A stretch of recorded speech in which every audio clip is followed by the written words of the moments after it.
यह है कि हम लगातार चलने वाले अध्ययन क्रम को आगे ले जा सकें कि आखिरकार हमारे पास परमेश्वर की सामर्थ है, हमारे साथ प्रतिज्ञाएं हैं, फिर भी हम हारा हुआ जीवन जी रहे हैं।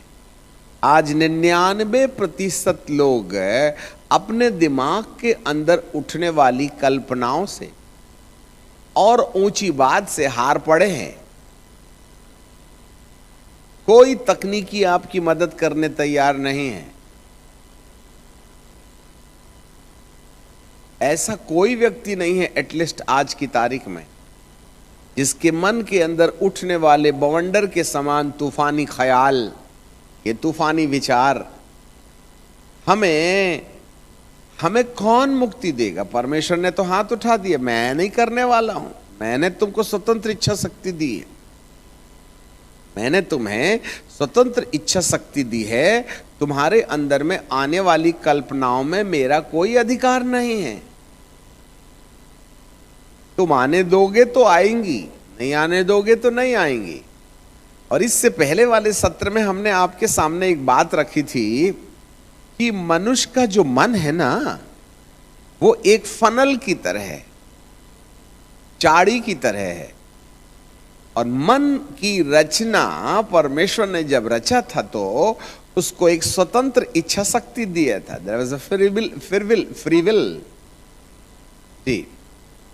उसमें परमेश्वर भी अपनी बात डाल सकता है और अंधकार की सत्ता भी अपनी बातें हमारे माथे में डाल सकती जी। इसलिए प्रभु जी ने हमें एक बात कहा था कि जागते रहो और प्रार्थना करते रहो। जागना तो क्या बिस्तर में सोना नहीं, जागते रहना, उसका अर्थ यह है क्या जी? नहीं नहीं नहीं, आपको सोना तो पड़ेगा शारीरिक रीति से, नहीं तो आपके शरीर की बैटरी डिस्चार्ज हो जाएगी और उसको चार्ज करना तो पड़ेगा। ऐसे समय में बाइबल का प्रभु कहता है जागते रहने का मतलब होता है अपने दिमाग के अंदर हर एक कल्पना जो आ रही है वो आ कहां से रही है, इसके मामले में जागना। हवा को जब सर्फ ने कहा कि फल खाने से तुम्हारी आंखें खुलेंगी, तुमको भला और बुरा का ज्ञान हो जाएगा और तुम परमेश्वर के तुल्य हो जाओगे, तब उसने इस बात को रिसीव किया और निश्चय में ये कहा कि देखने में मनभाऊ और खाने में अच्छा और देखने में मनभाऊ और बुद्धि देने योग्य है। इस विचार से उसने जो निश्चय किया उसके परिणाम स्वरूप अदन के बाग के बाहर वह अपन अकेले नहीं गई परंतु सारी दुनिया को साथ ले गई। और आज हम अदन के बगीचे के बाहर हैं। यीशु मसीह के पास भी ये कल्पनाएं आई थीं, परंतु प्रभु ने उसको देखा कि वे आ कहां से रहे हैं। तब ये जानकर कि बात जो मेरी कल्पना में है वह तीसरे आसमान से नहीं है परंतु दूसरे आसमान से है, आवश्यकताओं के आधार पर। तब प्रभु ने कहा मनुष्य रोटी से नहीं वरन हर एक वचन जो परमेश्वर के मुख से निकलता है जीवित रहेगा। जी हाँ, इस तरीके से अपने विचारों को सावधान बनाए रखना कि बात आ कहां से रही है और यदि वह हमारी जरूरतों के आधार पर है, परिस्थितियों के दबाव के आधार पर है, किसी व्यक्ति के बुद्धि के समझ से, सूझबूझ से, उसकी कूटनीति से, उसकी राजनीति से बात दिमाग में आ रही है, इस मामले में सावधान रहने के टाइम पर उसका खंडन किया जाना जागृत व्यक्ति के लिए एक बहुत ही सहायक सिद्ध हो जाता है। परंतु जो लोग जागृत नहीं रहते हैं, जो कल्पनाओं को आने देने के मामले में लापरवाह हैं, संवेदनशील नहीं हैं, ऐसे समय में दुष्ट किसी व्यक्ति को धनुष बनाता है, किसी वस्तु को धनुष बनाता है, आवश्यकता को धनुष बनाता है, आंखों की अभिलाषा को धनुष बनाता है, जीवों की अभिलाषा को धनुष बनाता है, हमारी जरूरतों को धनुष बनाता है और हमारे माथे पर जो विचार डालता है उस पर हमारी बुद्धि रिएक्ट करने लगती है और ऐसे डिसीजन ले लेती है जिसके परिणाम स्वरूप हम आदम और हवा के समान अदन के बगीचे से बाहर निकाले जाने लायक हो जाते हैं और उस समय परमेश्वर का अनुग्रह खत्म हो जाता है।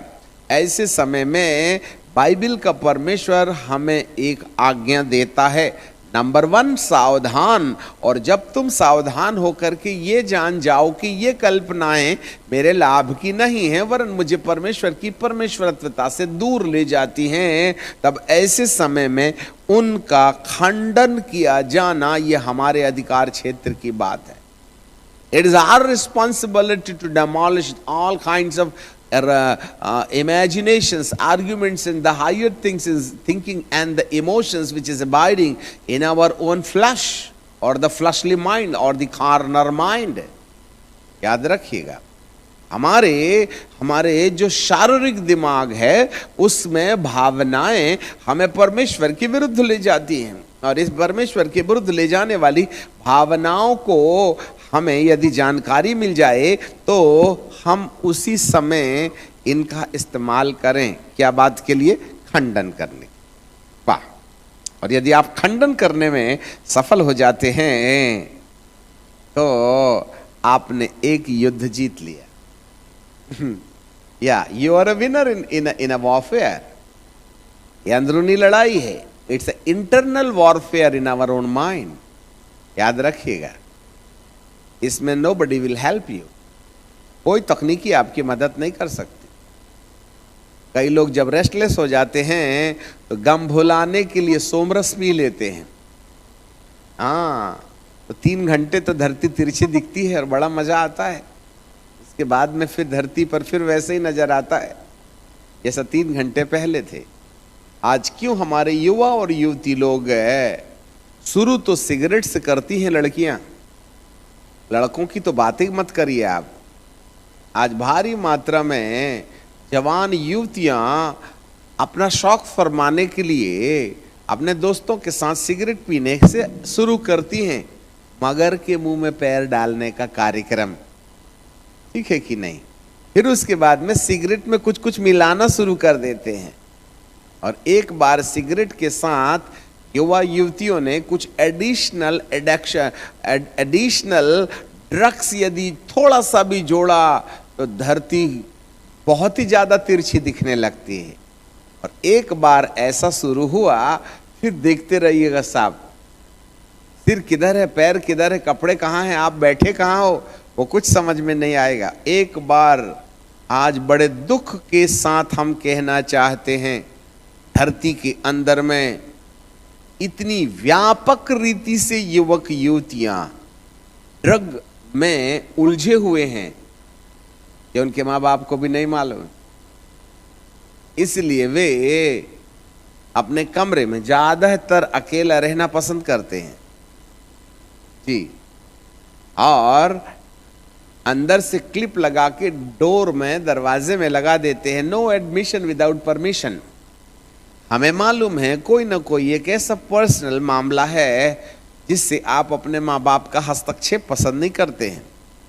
आप जितने भी युवा युवती हमें सुन रहे हैं, यदि आप बार बार अपने माता पिता का हस्तक्षेप पसंद नहीं कर रहे हैं तो जरूर कोई ना कोई एडिक्शन है।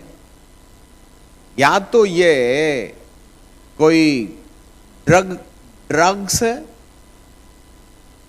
या कुछ खाते हो आप, अंटा गुटखा क्या क्या खाते पता नहीं, परमेश्वर जाने। कुछ पी खा लेते हैं। आजकल तो लोग इंजेक्शन भी लगाने लगे। हाँ, और हम अभी यहाँ गए थे उत्तराखंड में, हिमाचल प्रदेश में, भारी मात्रा में मोटरसाइकिल रोड के किनारे खड़ी है। हमने बोला ये मोटरसाइकिल क्यों खड़ी है भाई? फिर एक जवान और बाजू में खड़ा है, फिर एक जवान और बाजू में खड़ा है। वो क्या करते हैं, वो एक घास के समान पौधा होता है, ऐसा पतला सहारा डंडा होता है, उसकी पत्ती को निकालते और उसको यूं यूं यूं यूं यूं यूं यूं घसते रहते। तो उसके अंदर में कुछ तो भी केमिकल रहता है, वो हाथ में चिपक जाता है। फिर वो निकालते, फिर दूसरा पत्ता यूं यूं यूं यूं यूं यूं करते रहते हैं और खूब देर तक घसते हैं जब तक कि उसका तेल नहीं निकल जाता है। फिर उसको फेंक देते, फिर तीसरा पत्ता यूं यूं यूं करते। तो थोड़ी देर के बाद में एक काली काली लेयर यहाँ जम जाती है। फिर वो अपने एक छोटे से ब्लेड से वो काली काली लेयर को यूं यूं यूं करके निकालते हैं बहुत बारीकी के साथ में, और फिर उसको निकाल करके सिगरेट में करके पी लेते हैं। रोडों में क्यों ऐसा क्यों होता है? इसके बाद एक दूसरा और कारण है। आपके पास में मोबाइल की सुविधा तो बहुत अच्छी है, और अच्छा हुआ हमारे देश के नियम और कानून के अनुसार ऑनलाइन क्लासेस हैं। फिर तो पूछो मत सर, आप पापा एंड्रॉइड मोबाइल, ओहो हो, और जियो सिम, नेट फ्री, 1 साल का पैक 1000 में, भोगते रहिए 4-6 घंटे पर डे के हिसाब से, 2G 3G। वाह क्या बात है, पापा भी खुश, मेरा बेटा कंप्यूटर में सीख रहा है। परंतु उसका जो ड्रग, उसका जो नशा बच्चों के अंदर में समा गया। आज 80-80 साल की बूढ़ी माता लोगों को भी पता नहीं क्या समझ में आ रहा है, नहीं दिख रहा है चश्मा, नेट कान में ढक्कन लगा रखे और चार्जिंग भी लगा रखे हैं, बीच में प्रोग्राम कैंसिल नहीं होना चाहिएगा, और झांक रहे हैं घुघुओं की तरह, जैसे बाप जन्म कभी स्क्रीन में देखा नहीं होगा। इस नशे के बारे में आपका क्या ख्याल है? 5 लोग हैं घर में, बिल्कुल सन्नाटा है। जरा ध्यान से सुनिएगा, 5 लोग हैं, पूरा सन्नाटा है घर में, और पांचों के मुंह, कोई टेबल में बैठा, कोई पलंग में बैठा, कोई इधर का बैठा, कोई उधर बैठ रहा, घंटी बजा रहा, कोई उठने को खाली नहीं, जबकि पांचों घर में हैं। सब अपनी अपनी बिल्कुल किताब लेकर के बैठे, जैसे एग्जामिनेशन होने वाला है। दादी अलग, दादा अलग, नाना अलग, नानी अलग, बिटिया अलग, बहू अलग, नौकरानी अलग।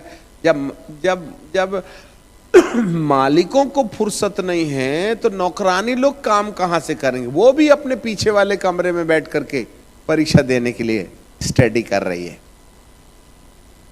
अब आप बताइए, आपके दिमाग में हर 2 मिनट के बाद में एक नया एपिसोड, एक नया एपिसोड, एक नया एपिसोड और एक नया एपिसोड आते जाते रहेगा, तो देख देख करके दिमाग ने, अपने दिमाग में कितनी जगह है जहां पर वो स्टोर की जा सकती है? आपके माथे पर इतनी जगह है क्या? 3 घंटे से झांक रहे हो।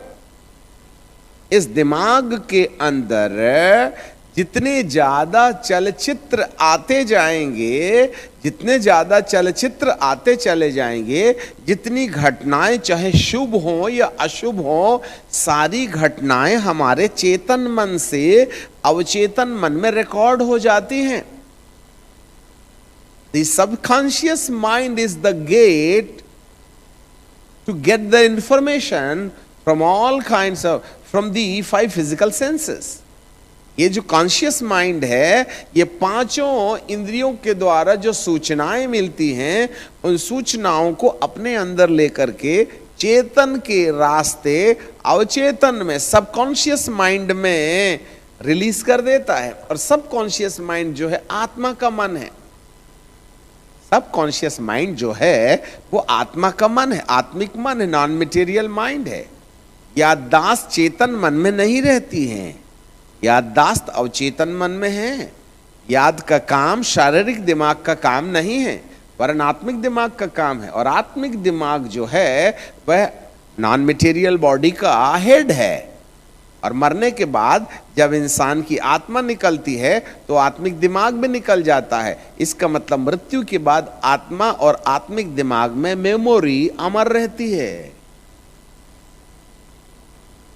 जिसने रिसीव किया था उसको कीड़े खा गए, और जिसने स्टोर किया था वो आज भी जिंदा है। 2 लाइन में समझ लीजिएगा कितने खतरनाक डेंजर जोन में है आप। ठाक तो लो अभी मोबाइल को।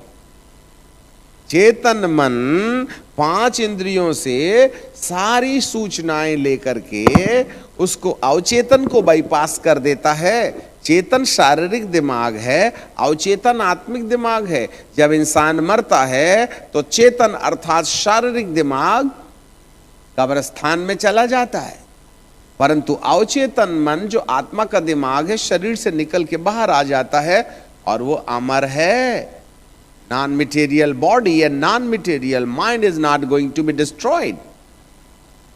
It will be in the existence forever and forever, whether in heaven or in the lake of fire. Listen me carefully. अब आप मोबाइल से अनाप शनाप चीजें देख सुन करके अपने माथे से चेतन के द्वारा जो इंफॉर्मेशन अवचेतन में कॉन्शियस के द्वारा जो सब कॉन्शियस के अंदर में जो बातें भेज रहे हो, वो तो अमर संपत्ति आपकी आत्मा के दिमाग में जमा हो रही है। और जब आप मरिएगा ना तो शरीर से आत्मा निकलेगी, तो आत्मा के साथ में आत्मिक दिमाग भी निकलेगा, जिसको सब कॉन्शियस माइंड कहते हैं। उस सबकॉन्शियस माइंड में तो मरने से पहले शरीर ने बला बदतर रिकॉर्ड करके रखा है। Useless stories is abiding in your subconscious mind.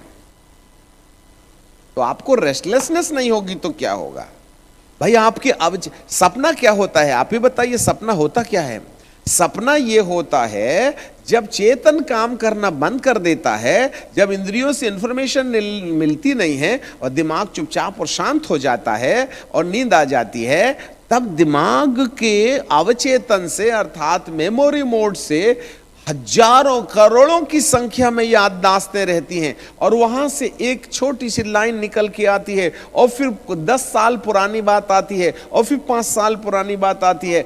ऐसा करके हमारी करोड़ों फाइल में से एक छोटा छोटा छोटा छोटा सेंटेंस आकर के जुड़ते चला जाता है, और रात को एक सपना बन करके एक स्टोरी बन जाता है।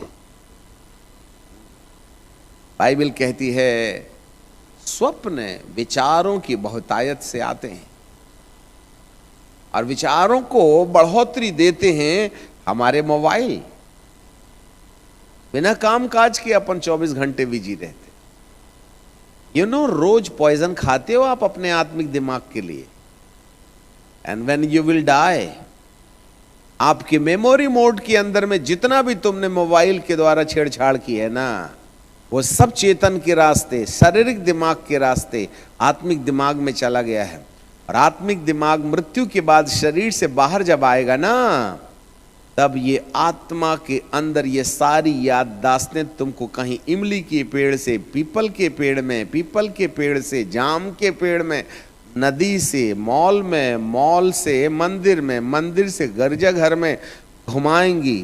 तो मरने के बाद रेस्टलेस रहिएगा, क्योंकि तुम्हारे अवचेतन के अंदर में बेफिजूल की बातें इतनी समा गई हैं कि मरने के बाद तुमको शांति नहीं मिलेगी। कान खोल के सुन लीजिएगा। फिर तीसरा मनाओ या 13वीं या 40वां मनाओ, 10 बोरा नहीं 50 बोरा, हाँ भात खिलाओ, परंतु रेस्टलेसनेस को खत्म नहीं किया जा सकता है। Hallelujah, praise the Lord. हाँ, पहले बीमारी तो समझ लो, फिर इलाज समझना। मेरे प्रियो, आज कितने लोग हैं जिनके दिमाग के अंदर में उठने वाली कल्पनाओं के बारे में किसी प्रकार का कोई इलाज नहीं, और कोई भी हमें शिक्षा नहीं दे रहा। जी हाँ मेरे प्रियो, यहाँ पर बाइबल का परमेश्वर हमें कुछ कह रहे हैं, याद रखिएगा। और यही रेस्टलेसनेस का कारण है जी। तो सबसे पहले आप अपनी बीमारी जानो कि नींद क्यों नहीं आ रही है। हम बताएंगे ना आपको चिंता क्यों है इतनी जल्दी, कल्पनाओं को कैसे कैद करें। पहले कल्पनाओं की मुसीबत तो जान लें, जो केवल इस धरती पर नहीं, मरने के बाद भी तुम्हारे लिए मुसीबत का कारण बन जाएगी। अभी तो खेल में मजा आता है, अभी तो बैठे बैठे काम काज नहीं, उल्टी सीधी बातें दिमाग में आने दीजिएगा और उसका लुत्फ उठाते रहिएगा। परंतु जितनी भी बेफिजूल की बातें आपके चेतन से आ रही हैं ना, वह सब आत्मा के दिमाग में रिकॉर्ड हो रही हैं, और ये रिकॉर्डिंग को डिलीट नहीं किया जा सकता है। मैं आपको 1 महीने का चांस देते हैं। धरती के अंदर जितने भी टेक्नोलॉजी से जुड़ी हुई टेक्नोलॉजीज हैं, उनसे यदि आप सब कॉन्शियस माइंड से उस मेमोरी को डिलीट कर सकते हो तो ऐसा कोई उपाय ढूंढो। यदि कोई कहे कि मैं कोमा में चला गया, तो कोमा के समय दिमाग के अंदर में शायद विचार नहीं आते हैं, परंतु एक बात कान धर के सुन लीजिएगा, कोमा के जाने के पहले और कोमा से मरने के बाद या कोमा से निकलने के बाद, जैसे ही आप कोमा में जाएंगे और कोमा से निकल के आएंगे, इन समय तक की रिकॉर्डिंग में 0 होगा। परंतु जैसे कोमा से बाहर आए, यदि आप कोमा से बाहर नहीं आए और प्राण दे दिए, तो जैसे ही आत्मा शरीर से निकलेगी, तो जिस दिन कोमा में गए थे उस दिन के पहले की यादें 1 सेकंड के अंदर में टोटल की टोटल मेमोरी मोड में आ जाएंगी। मृत्यु के बाद आपकी कल्पनाएं समाप्त नहीं होती हैं। यदि मैंने सारी फाइलों को सेव मोड में डाल करके कंप्यूटर ऑफ कर दिया, डिस्प्ले से लाइट खत्म हो गई और कंप्यूटर से मुझे कुछ समझ में नहीं आ रहा, इसका मतलब यह नहीं कि फाइलें डिलीट हो गई हैं, वो तो मेमोरी मोड में है। आप एक बार कंप्यूटर ऑन कीजिएगा, सारी फाइलें फिर सामने आ जाएंगी।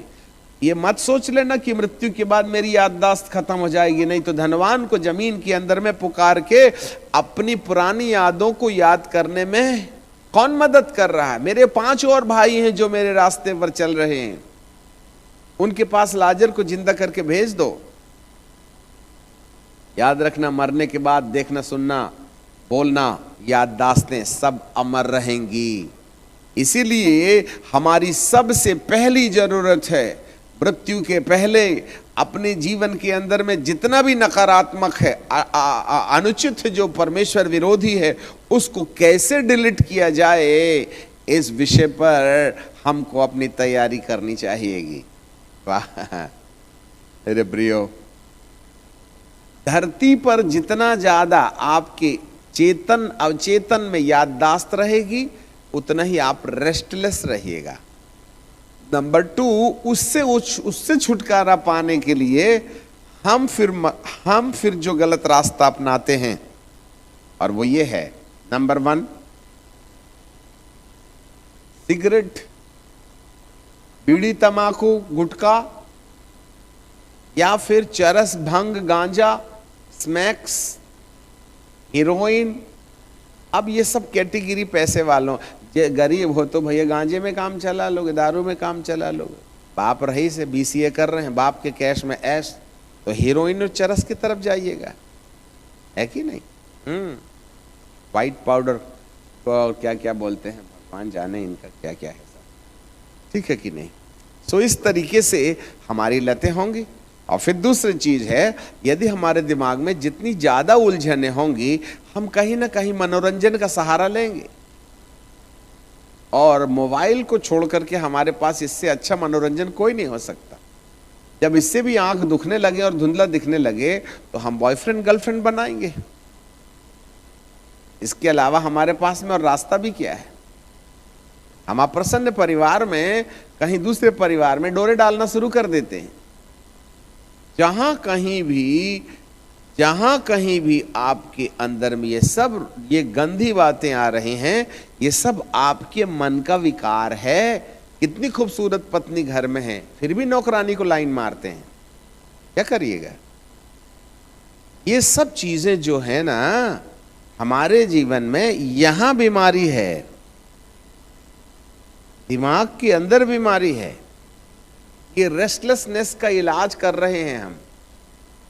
जी हाँ, इससे काम नहीं बनेगा। बाइबल का परमेश्वर कहता है हम फेयरवेल मॉडल हैं।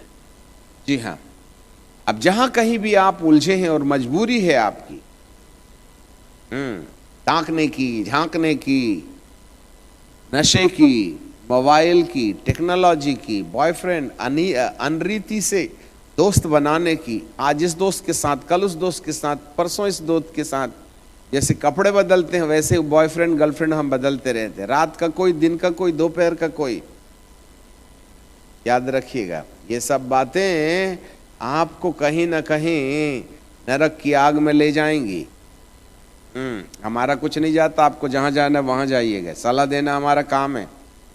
बाइबल का परमेश्वर कहता है हमारे लिए एक सबसे बड़ा महत्वपूर्ण एजेंडा यह है कि परमेश्वर कहता है तुम्हें सामर्थी यदि बनना है तो तुम्हें कल्पनाओं के गढ़ को, ये गढ़ के समान है, किले के समान है, कल्पनाओं को, ऊंची बात को और हर एक भावना को जो गढ़ के समान है, किले के समान है, जिसने चारों तरफ से आपके मेंटल एरिया को कैद करके रखा है, उसको हम तोड़ें, उसको डेमोलिश करें, उसकी हत्या कर डालें, उसको अपने अधिकार में ले लें। जी हां, यही है हमारा गेट जिसके अंदर अब हमको प्रवेश करना है। शायद आपको अपनी बीमारी समझ में आ गई होगी। कुछ लाइनें और बोल करके हम अगले अध्ययन के लिए छोड़ दिया चाहते हैं। इस धरती पर जो व्यक्ति जितना ज्यादा रेस्टलेस रहेगा, आराम रहित रहेगा, विकार में रहेगा, डिप्रेशन में रहेगा। आज युवा युवतियों को डिप्रेशन होता, आप ये बताइए डिप्रेशन क्या चीज? Depression, depression. आज मामा पापा बहुत परेशान, लड़का काम ही नहीं कर, डिप्रेशन, बेटा डिप्रेशन, पत्नी डिप्रेशन, पति डिप्रेशन, उसको क्या बोलो तो खा सुनती है। काम करने को जाता नहीं लड़का, पढ़ने में मन नहीं लगता, नौकरी करता नहीं, बीसीए कर रहा है, बाप के कैश में ऐश। क्यों माँ बाप परेशान है बच्चों के लिए? क्यों बच्चे पढ़ते नहीं हैं? क्यों बैठे बैठे खाने को चाहिए? बस मोटरसाइकिल दे दो और मोबाइल दे दो, बस उसके बाद में देख लेना। ऐसा है, होता क्यों है? क्यों बच्चे आज जागृत नहीं है? उनको क्यों काम करने का मन नहीं लगता है? क्यों उनको भविष्य समझ में नहीं आ रहा है कि कल मेरा क्या होगा, पापा जब चले जाएंगे तब है। डिप्रेशन। और डॉक्टर साहब के पास लेके जाइए तो डिप्रेशन को बोलेंगे, सर डिप्रेशन का मतलब होता है जिस बीमारी को हम भी नहीं जानते उसी को डिप्रेशन कहते। नहीं समझे बात? अरे भाई, जिस बीमारी को डॉक्टर नहीं जानता उसी का नाम डिप्रेशन है, उसका कोई इलाज नहीं है। नींद की गोली खाओ, होश में आने समय ये भूत तुम्हारे सिर में फिर डांस करेगा, कोई इलाज नहीं है, नो अदर वे। और एक बार नींद की गोली खाते खाते खाते खाते अब नींद की गोली के आदी हो गए ना, तो मौत के बाद में आखिरी नींद होगी। याद रखिएगा, नो वे। और डिप्रेशन का मतलब होता है जब कभी किसी व्यक्ति के दिमाग में, अब आपके पास में मोबाइल तो हो गई होगा, उसमें 1000 फोन नंबर डाल दिए और 1500 कहानी डाल दी और 2000 वीडियोस डले हैं, व्हाट्सएप को आपने क्लीन नहीं किया, तो क्या होगा? कैपेसिटी खत्म होगी। 64 जीबी का है और 63 जीबी भर गए हैं, तो क्या होगा?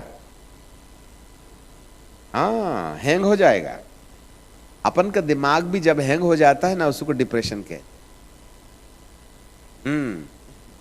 सीधा सीधा दिमाग की कैपेसिटी से ज्यादा ख्याल कर लेना डिप्रेशन होता है।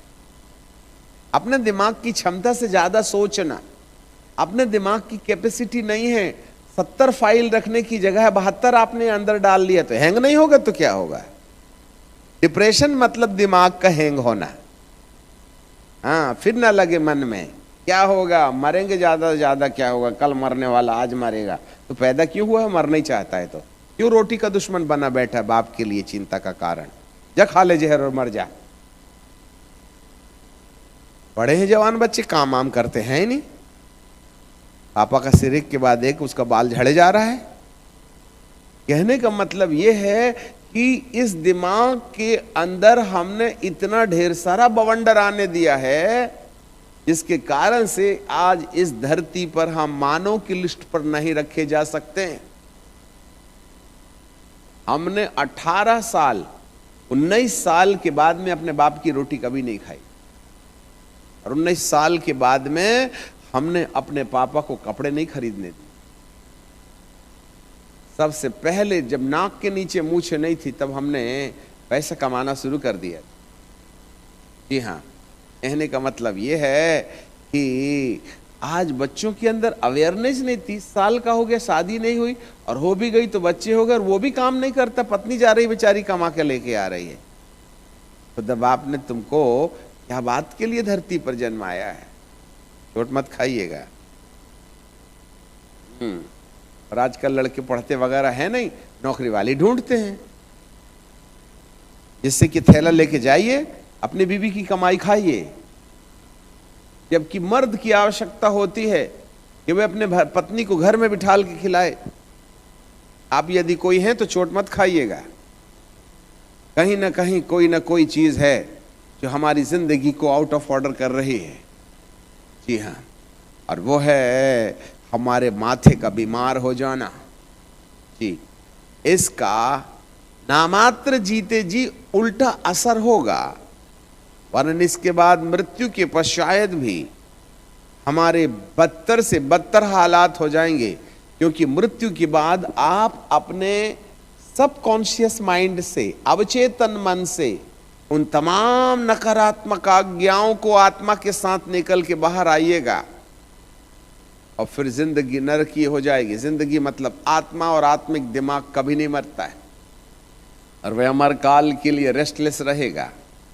जी हाँ, आपको स्वर्ग में भी अच्छा नहीं लगेगा, क्योंकि दिमाग वहां भी परेशान करेंगे। इसलिए प्रभु कहेंगे जो परेशान रहेगा उसको ऊपर ला के क्यों, जहां जिंदगी भर परेशान रहना वहीं भेज दूंगा, जिससे कि परिस्थिति भी परेशान रहे और तुम भी परेशान का पूरा आग में आनंद उठाइएगा।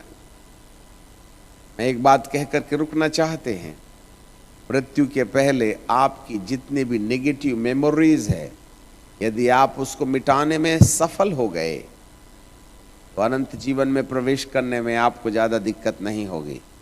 यदि मृत्यु के बाद आपके दिमाग के अंदर में नकारात्मक यादें आज भी बकाया हैं, यह हितैषी आपके पीछे पड़ा रहेगा, दुष्ट आपके पीछे रहेगा, और मृत्यु के बाद आप अपने आत्मिक दिमाग से इन यादों को अमर काल तक मिटा नहीं सकते। इसलिए मिटाने का वक्त आज है।